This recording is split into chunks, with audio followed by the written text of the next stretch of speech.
आज के इस ऐतिहासिक दिन पर उपस्थित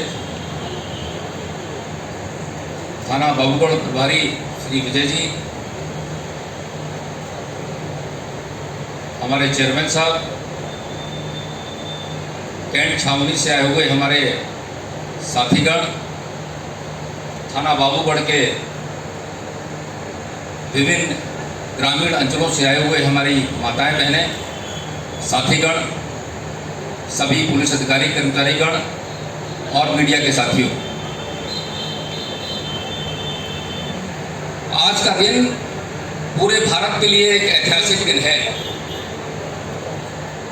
वो ऐतिहासिक दिन इसलिए है कि 1861 में अंग्रेजों ने जो कानून बनाए थे, भारतीय दंड विधान,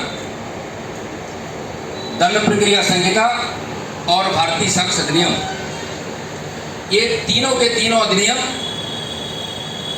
हम भारत के लोगों के लिए हमारी संसद ने नए नियम, नए अधिनियम जो है अधिनियमित किए हैं, जो आज 1 जुलाई से लागू किए गए। जो पुराने कानून थे, यदि आप उनकी ऐतिहासिक पृष्ठभूमि देखें तो 1857 में भारत का प्रथम स्वतंत्रता संग्राम हुआ था और दोबारा इस प्रकार की आज़ादी के लिए कोई भारतीय लड़ाई न लड़ सके, इसलिए सख्त कानून बनाए गए थे। अंग्रेज जो दुनिया के सबसे ज़्यादा सभ्य कहे जाते थे, उन्होंने अपने यहाँ की पुलिस को डंडा तक नहीं दिया, सिविल पुलिस उसने नाम दिया और बाकी उनके जितने भी उपनिवेश थे, जहाँ जहाँ उनका राज्य था, कहा जाता है कि अंग्रेजों का सूर्यास्त कभी नहीं होता था। सारी दुनिया के लिए उन्होंने जो कानून बनाया वो डंडे की नोक पर चलने वाला था। इसलिए हम भारत के लोगों को उनकी आवाज़ को दबाने के लिए जो कानून बनाए गए थे वो 1861 के थे।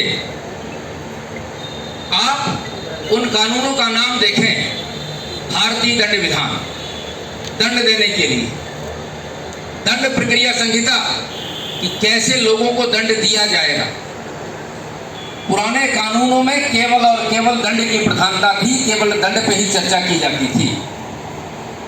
लेकिन हम भारत के लोगों की संसद ने हम सबके लिए जो कानून बनाए हैं, जो उनमें परिवर्तन किए गए हैं, वो न्याय पर आधारित है। दंड की बात नहीं, पनिशमेंट की बात नहीं, न्याय की बात कही गई है। इसलिए भारतीय दंड विधान का नाम भारतीय न्याय संहिता रखा गया है। दंड प्रक्रिया संहिता की जगह भारतीय नागरिक सुरक्षा संहिता नाम रखा गया है। आपकी सुरक्षा के लिए कानून बनाए गए। ये जो प्रक्रियाएं हैं आपकी सुरक्षा के लिए है। क्योंकि नई परिस्थितियां पैदा हो रही हैं, जमाना टेक्नोलॉजी का है, नई नई चीजें नित दिन हमारे सामने आ रही हैं, तो उन नई चीजों का समावेशन करना भी हमारी आवश्यकता थी। तो नई टेक्नोलॉजी को भी जोड़ा गया है इस कानून में, ताकि पुलिस अपनी जांच में, अपनी विवेचना में उन चीज़ों को सम्मिलित करे, साथ ही साथ न्याय दिलाने के लिए कोर्ट में भी वो चीज़ें एविडेंस के तौर पे मानी जाए, ग्राह्य हों, इसकी व्यवस्था इन नए कानूनों में की गई है। कई ऐसे कानून थे जो हमारे यहाँ, जिनका विवरण जो है पुराने कानूनों में नहीं था। अभी हमारे दोनों अधिकारियों ने बहुत अच्छे तरीके से सारी चीजें बताई हैं। एक